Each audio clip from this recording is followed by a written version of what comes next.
Oke, Assalamualaikum warahmatullahi wabarakatuh. Halo semuanya, balik lagi bareng aku Tio Dewa dengan IMC 1S1230017. Hari ini aku pengen share ke kalian strategi yang digunakan di PT Toga Mobile Indonesia.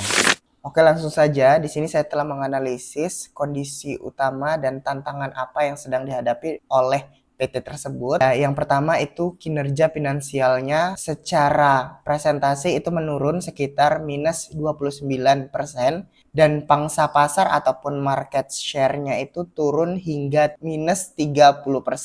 Hal ini menyebabkan perusahaan itu kehilangan daya saing di pasar. Yang kedua itu adalah masalah kualitas produk, di mana dari PT ini sendiri memiliki produk andalan berupa Annava Reborn. Produk ini mengalami cacat sistem injeksi dan boros BBM. Hal tersebut menyebabkan rusaknya reputasi merek yang telah lama dibangun oleh PT. Lalu ada tertinggal dari kompetitor, di mana pesaing cukup agresif memasuki segmen elektrik, mobil irit, dan menargetkan segmen anak muda. Sementara Toga Mobil stagnan.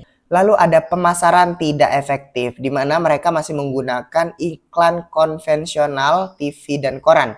Dan hal ini terbukti mahal dengan tingkat return or investment yang sangat rendah. Dan pemasaran model ini itu tidak menyebarkan informasi mereka yang memang sudah hidup di zaman modern ini seperti itu, karena masih menggunakan iklan konvensional. Lalu saya menganalisis dari segi kekuatan, peluang, kelemahan, ancaman atau analisis SWOT, di mana analisis ini mengidentifikasi faktor-faktor internal dan eksternal yang akan menjadi dasar bagi strategi pemulihan dan pertumbuhan digital di PT Mobil Indonesia ini sendiri.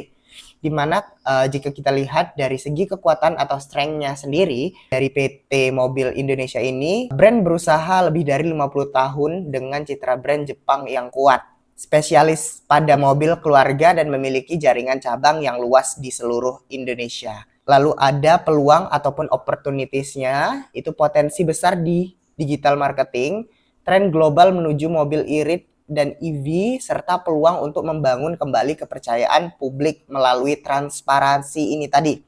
Lalu ada juga kelemahan atau weakness-nya dari PT ini sendiri, yaitu adalah dari segi kualitas produknya sendiri itu bermasalah. Lalu ada pemasarannya itu cukup usang dan inovasi produk yang sangat lambat, dan loyalitas pelanggannya juga anjlok akibat isu dari produk yang memang sudah tersebar seperti itu. Lalu ada di bagian ancaman atau threats-nya, di mana kompetisi yang sangat ketat dari merek global dan lokal, perubahan yang sangat cepat, dan selera konsumen itu sangat cepat berubah-ubah. Lalu ada sentimen negatif yang menyebar luas di media sosial itu tadi. Bisa dilihat di layar teman-teman, ini merupakan rasio keberhasilan.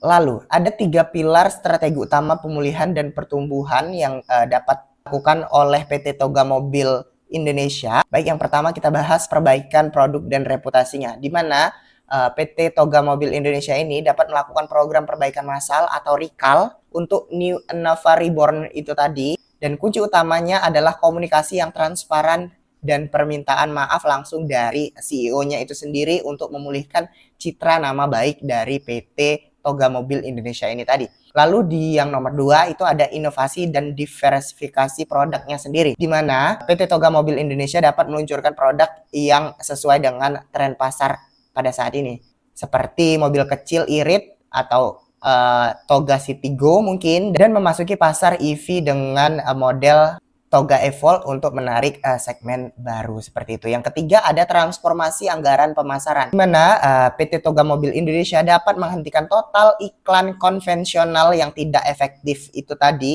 Hal tersebut dapat dialihkan 100% anggarannya di pemasaran digital ataupun digital marketingnya untuk efisiensi dan ROI yang lebih tinggi seperti itu. Lalu ada peta digital marketing, di mana bagian ini membahas mengenai strategi digital marketing yang bisa dilaksanakan secara bertahap dan fokus pada pemulihan citra sebelum mendorong penjualan itu sendiri, dan diakhiri dengan pembangunan loyalitas jangka panjang seperti itu. Di sini ada fase-fasenya. Transisi dari fase 1 ke fase 2 hanya dapat dilakukan setelah sentimen negatif di media sosial itu sendiri menunjukkan penurunan signifikan dan program recall itu berhasil dilaksanakan seperti itu. Cara mengukur kesuksesan ataupun key performance indikatornya yang dapat dilakukan oleh PT Toga Mobil Indonesia ini sendiri. Kesuksesan strategi digital marketing ini akan diukur melalui 3 metrik utama yang mencakup kesadaran merek, kinerja penjualan, dan kepuasan pelanggan. Dimana teman-teman boleh lihat di layar presentasinya, 30%-nya itu untuk peningkatan brand awareness. Lalu 50%-nya itu di peningkatan sales dan leads. Dan 25%-nya itu sendiri dari peningkatan kepuasan pelanggan. Oke, kita next. Kesimpulan dan peta jalan untuk PT Toga Mobil Indonesia berada di persimpangan jalan pemulihan dan membutuhkan tindakan berani dan terstruktur, dipimpin oleh transformasi digital itu sendiri. Hasil akhir yang diharapkan adalah PT Toga dapat menjadi pimpinan pasar yang modern, terpercaya, dan dicintai oleh pelanggan. Seperti itu. Mungkin itu saja dari saya. Dan saya akhiri. Assalamualaikum warahmatullahi wabarakatuh. Bye-bye. Sampai jumpa lagi guys.